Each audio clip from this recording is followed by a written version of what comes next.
বাংলাদেশের পক্ষের শক্তি, ইসলামের পক্ষের শক্তিগুলোকে আমাদেরকে ঐক্যবদ্ধ হতে হবে আগ্রাসনের বিরুদ্ধে, আধিপত্যবাদের বিরুদ্ধে এবং স্বৈরাচারের বিরুদ্ধে। বিরোধী নেতা বললেন যে আমরা নতুন কোনো ফ্যাসিবাদ এই বাংলাদেশে প্রতিষ্ঠা হতে দেব না। আমরা 11 দল ঐক্যবদ্ধভাবে এই জাতীয় নির্বাচনে অংশগ্রহণ করেছি এবং অনেকেই জোটের কথা বলেছেন। আমরা কিন্তু নির্বাচনে দুইটি নির্বাচনে অংশগ্রহণ করেছিলাম। আমরা যেটা বলি যে একটা জাতীয় নির্বাচন আর একটা গণভোট। আমরা একত্রে সবাইকে বলেছিলাম যে আপনারা যার যার মার্কায় 11 দলের মার্কায় ভোট দিন এবং হা ভোটে ভোট দিন। তো আমরা একটা অর্জিত হয়েছে সেটা নিয়েও আমাদের প্রশ্ন আছে, কিন্তু সেটা আমরা মেনে নিয়েছি। কিন্তু আমাদের যে দ্বিতীয় অংশটা যে হা ভোট, এবং 70% মানুষ 11 দলের আহ্বানে হা ভোট দিয়েছে এবং 11 দলের প্রচারণার চাপেই এক সময় কিন্তু বর্তমান সরকার প্রধান তিনিও হা ভোটের পক্ষে, জুলাই সনদের পক্ষে বলতে বাধ্য হয়েছিলেন। পরে সেটা আমাদের অর্জিত হয়নি এবং আমরা এনসিপি যেটা বলি আমাদের যে এক দফার ঘোষণা ফ্যাসিবাদী ব্যবস্থার বিলোপ, সেটিও যেহেতু এবং নতুন বন্দোবস্ত অর্জিত হয়নি। ফলে আমরা ঐক্যবদ্ধভাবে আছি সংসদে এবং সংসদের বাইরে। এবং দেশে এই মুহূর্তে গ্যাস, বিদ্যুৎ, জ্বালানি সংকট, সারের দাম বৃদ্ধি পেয়েছে, আপনারা জানেন, মানুষের ভোগান্তি। আমরা এই ইত্যাদি বিষয় নিয়ে কথা বলেছি সংসদে এবং সংসদের বাইরে।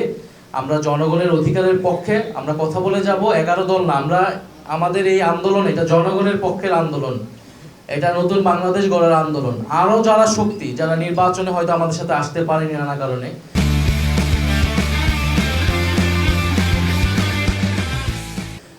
সেই সকল রাজনৈতিক সামাজিক শক্তিকে আমরা আহ্বান জানাচ্ছি যে একত্রে জোটগতভাবে হোক, যুগপথভাবে হোক, এই সরকারকে অবশ্যই আমাদেরকে জনগণের পক্ষে, তারা যে গণবিরোধী নীতিগুলো নিচ্ছে, আপনারা জানেন যে এই যে বোমের আইন তারা করছে, মানবাধিকার কমিশনের আইন তারা আগের আইনের থেকেও দুর্বল আইন করছে, অর্থাৎ ফ্যাসিবাদী ব্যবস্থাকে তারা টিকিয়ে রাখার চেষ্টা করছে সরকার। ফলে আমাদেরকে গণতান্ত্রিক শক্তিগুলোকে, বাংলাদেশের পক্ষের শক্তি, ইসলামের পক্ষের শক্তিগুলোকে আমাদেরকে ঐক্যবদ্ধ হতে হবে আগ্রাসনের বিরুদ্ধে, আধিপত্যবাদের বিরুদ্ধে এবং স্বৈরাচারের বিরুদ্ধে।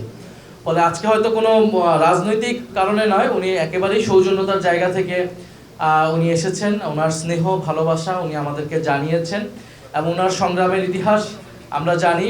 বাংলাদেশে একটা অনেক সংকটকালীন ক্রুশিয়াল মোমেন্টে উনি নেতৃত্ব দিয়েছেন একটা দলকে, যেই দলের উচ্চ পর্যায়ের নেতাকর্মীদেরকে বিচারিক হত্যাকাণ্ডের মাধ্যমে ফাঁসি দেওয়া হয়েছিল, রাজনৈতিক অধিকার, নাগরিক অধিকার কেড়ে নেওয়া হয়েছিল। সেই সংকটকালীন সময় ডক্টর শফিকুর রহমান জামাত ইসলামকে নেতৃত্ব দিয়েছেন, ফ্যাসিবাদ বিরোধী আন্দোলনকে পরিচালনা করেছেন ওনার জায়গা থেকে। এবং আমরা মনে করি যে আমাদের এখনো যে গণতন্ত্র প্রতিষ্ঠার যে লড়াইটা আমরা চালিয়ে যাচ্ছি, সেই জায়গায় ওনার নেতৃত্ব, ওনার বলিষ্ঠ নেতৃত্ব বাংলাদেশে অতি প্রয়োজন। এনসিপি ও এনসিপির জায়গা থেকে এই গণতান্ত্রিক আন্দোলনে সামিল থাকবে।